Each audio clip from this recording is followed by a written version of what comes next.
Alright guys, so for the third time I'm going to try to record this video. Basically, I'm going to take you guys back to when I was pregnant. So I have been putting this video on the back burner just because I want to give you guys as much information, and I want to inform you guys about everything that's been happening. The first 5 weeks after giving birth were very exhausting, very full of emotions, roller coasters, getting myself together after a C-section, caring for a child, doctor appointments, and everything. So this is what happened. On my last perinatal visit, which is the doctor that looks more into the baby's development and the baby's organs, make sure they're developing well. And the reason why I was going there is because I am a high-risk patient, because of my heart, because of my thyroid, depression, anxiety, and all that. So that visit, she told me, you know what, it looks like there's some sort of thickening around a certain area. She didn't tell me exactly, on the chambers of the heart.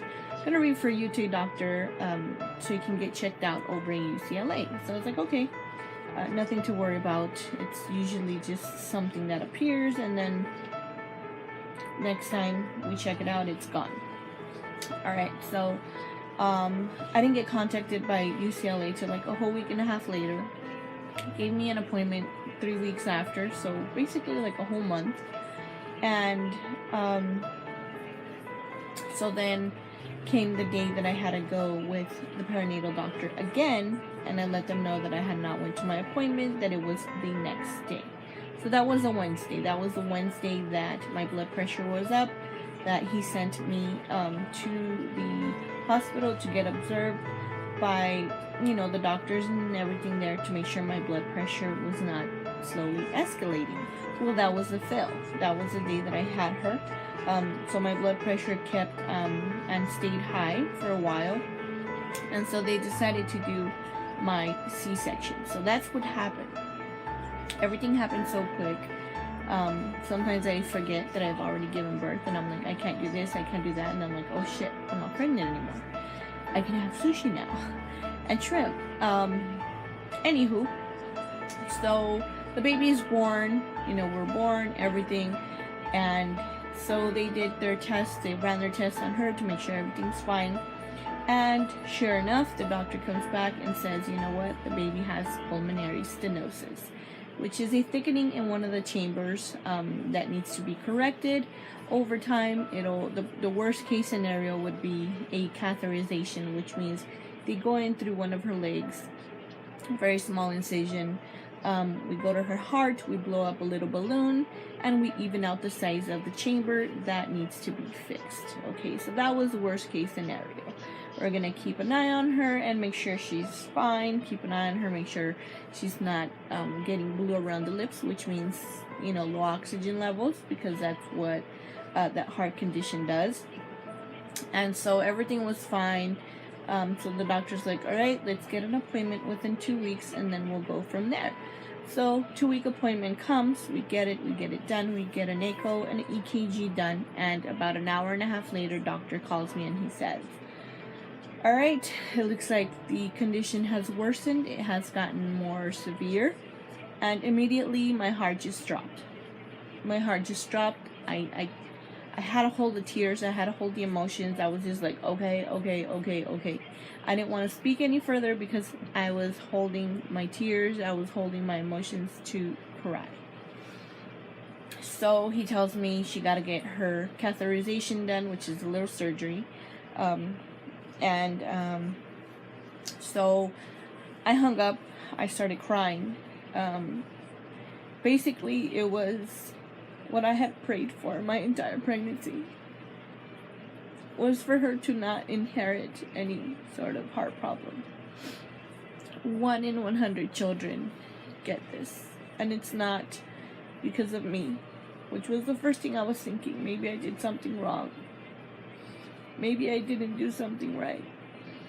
But it all comes down to it being a 1 in 100 children get some sort of congenital defect. There's no reason why I'm not the reason why. It's not my fault. And that was what I was thinking, that it was my fault, that I maybe didn't take care of myself right. And those first hours and days were terrible. I would see her and I would just think, like, please God, don't take her away. She's only 2 weeks old, 3 weeks old. Please don't take her. It's not. That was my fear of losing her, because I didn't know the severity of the heart problem. I wasn't fully informed. You know, I had to go online. The doctors did explain everything to me, you know, but I wanted to look more into it. And so I did. So her surgery came 2 weeks after that, which was June 29, which was also very overwhelming. It was heartbreaking to know that your barely 30-day-old child is undergoing anesthesia, a surgery. And of course, you know, there's complications possible. There's a lot of things that can happen that, even though they can almost guarantee you it's not gonna happen, just the thought drives you crazy. So 30 days exactly, June 29, I hand her to the anesthesiologist. They take her in. The procedure was 2 hours long. She recuperated fine. She went in, she came back out, she was fussy. We ended up staying overnight. Second hospital stay, because about a week after we came home, she had jaundice, which is where they get yellow, and we also had to do an overnight stay at the hospital. Very inconvenient, but like I said, as long as she's healthy, hospital stays are never pleasant. I mean, you go get taken care of, and you know, that's the good outcome, of course. But after that hospital catheterization, she started eating better. She's now 8 pounds 15 ounces, because she had went down 10% of her baby weight was what she weighed when she was born. She was about 7 pounds and 4 point something ounces. So getting her weight back up was really important. That day of the surgery, I was an emotional wreck. I had an anxiety attack. At the end of the night, I had to go home, which was the worst thing I ever wanted to have done. Leaving her in the hospital, I knew she was going to get taken care of, but it was just not the thing for me to leave her while she's in the hospital. And I just had to go, guys. I couldn't take it. I couldn't tolerate it. I felt like I was going to die, literally. It was an anxiety attack. My blood pressure was about 171 over 101. It was extremely high.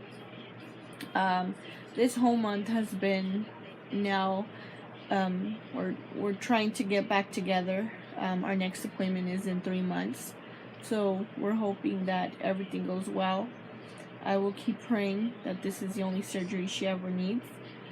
If so, they did say that sometimes it's just their first surgery and their last. As they grow, the chambers, you know, grow along with them, and everything will be fine. However, if there's ever a need for a second surgery, it would be the same exact procedure, no different but except she would be older, of course. But we're praying that that does not have to be done, and that she will be fine in time, because it's very hard, very heartbreaking. Your first child, your firstborn, something that you prayed for your entire pregnancy, for everything to just be fine, for her to just be healthy, and it just came out all of a sudden at the end of my pregnancy. So I wanted to share that with you guys.